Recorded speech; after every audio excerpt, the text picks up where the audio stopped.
Welcome to our video on the ancient Shang dynasty, one of the earliest recorded dynasties in Chinese history. The Shang dynasty ruled from around 1600 BCE to 1046 BCE and was known for its advancements in bronze metallurgy, agriculture, and writing. In this video, we will explore the history, culture, and achievements of the Shang dynasty.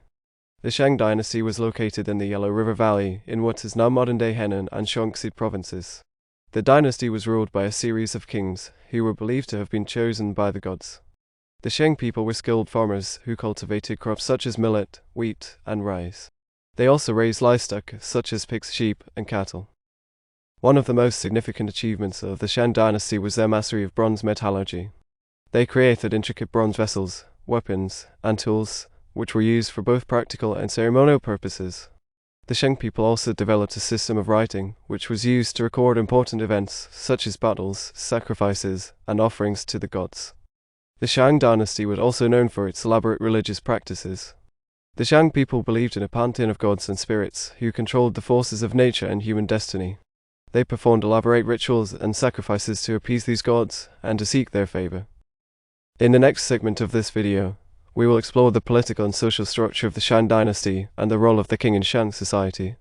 The Shang dynasty was a feudal society with a hierarchical political and social structure. At the top of the hierarchy was the king, who was believed to have been chosen by the gods to rule over the people. The king was responsible for maintaining order, protecting the people, and performing religious rituals. Below the king were the nobles, who were granted land and titles in exchange for their loyalty and service to the king. The nobles were responsible for managing their own estates and for providing soldiers and resources to the king in times of war. Below the nobles were the common people, who were primarily farmers and artisans. The common people were required to pay taxes and provide labor for public works projects, such as building roads and canals. The Shang dynasty was also a patriarchal society, with men holding most of the positions of power and authority. Women were primarily responsible for domestic duties, such as cooking, cleaning, and raising children. However, some women did hold positions of power, such as priestesses and oracle bone diviners. The Shang dynasty was also known for its elaborate burial practices. The king and nobles were buried in large tombs, along with their possessions and servants. These tombs were often filled with valuable treasures, such as jade, bronze, and pottery. In the next segment of this video, we will explore the military and warfare of the Shang dynasty and the role of the chariot in Shang warfare.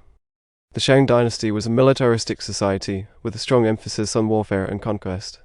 The king was responsible for leading the army into battle and for protecting the people from external threats. The Shang army was primarily composed of foot soldiers who were armed with bronze weapons such as spears, axes, and swords.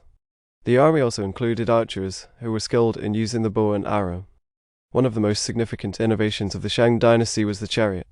The Shang chariot was a two-wheeled vehicle, pulled by two horses, and manned by a driver and an archer. The chariot was used to transport soldiers quickly across the battlefield and to provide a mobile platform for archers to shoot from. The Shang army also used war elephants, which were imported from Southeast Asia. The elephants were used to intimidate the enemy and to break through enemy lines.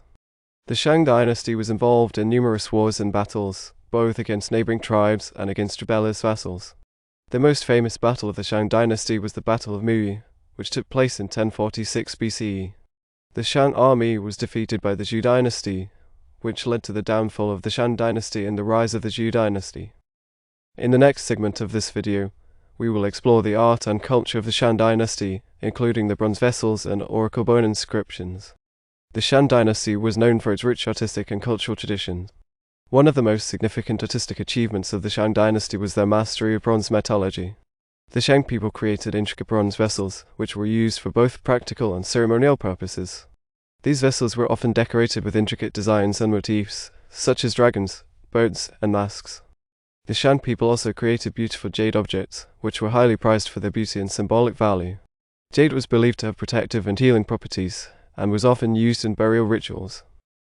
The Shang dynasty was also known for its system of writing, which was used to record important events and to communicate with the gods. The Shang people wrote on oracle bones, which were the shoulder blades of cattle or the plastrons of turtles. These bones were inscribed with questions or requests, and were then heated until they cracked. The cracks were interpreted by diviners, who used them to predict the future or to seek guidance from the gods. The Shang people also had a rich musical tradition, which included the use of bells, drums, and other instruments. Music was an important part of religious rituals and ceremonies, and was believed to have the power to communicate with the gods. In addition to their artistic and cultural achievements, the Shang dynasty also made significant contributions to agriculture and medicine. The Shang people developed advanced irrigation systems, which allowed them to cultivate crops more efficiently. They also used herbal medicine to treat a variety of ailments, and were skilled in acupuncture and rock substitution. In the final segment of this video, we will summarize the key points of the Shang dynasty and discuss its legacy in Chinese history.